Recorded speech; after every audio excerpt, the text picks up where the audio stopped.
ঠাকুর, আজকে ম্যাথ পরীক্ষা, আজকে প্লিজ বাঁচিয়ে নাও। Take your question paper. একটা বাস 40 কিমি/ঘন্টা বেগে যাচ্ছিল। বাইরে 15 কিমি/ঘন্টা বেগে হাওয়া বইছিল। যদি হঠাৎ ওই বাসের ড্রাইভারটা পুরো ফোর্সে ব্রেক মারে, তাহলে 2 নাম্বার সিটে বসে থাকা লোকটা 1 মিটার দূরে গিয়ে পড়লেন। এখন বলে ওই লোকটার বয়স কত? আরে ভাই, এসব কি? আরে আমি তো নিজের বয়সটাই ঠিক মতো মনে রাখতে পারি না। আর এরা বলছে বাসের গতিবেগ থেকে লোকটার বয়স বের করতে।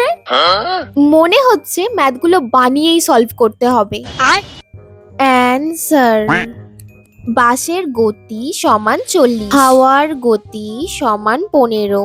বাস আগে যাচ্ছে আর হাওয়া পিছনে যাচ্ছে, তাই বাস থেকে হাওয়াকে বের করে দিলাম।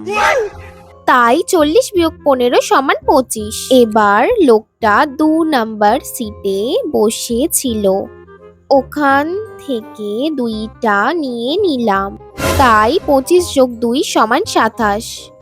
মনে তো হচ্ছে ম্যাথটা বেশ ভালোই বানাচ্ছি, তাহলে আরেকটু বানাই।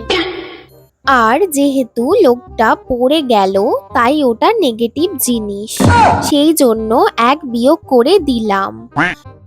এখন 27-1 সমান 26।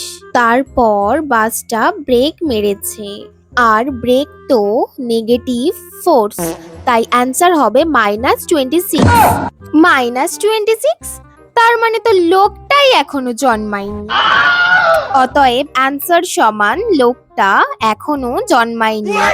লোকটা এখনো তার মায়ের পেটেই আছে, 26 দিন পরে ডেলিভারি হবে। এখন তো আমি ম্যাথটাও বানাতে পারছি। এবার থেকে আমি এক্সামে ম্যাথটা বানিয়েই করব।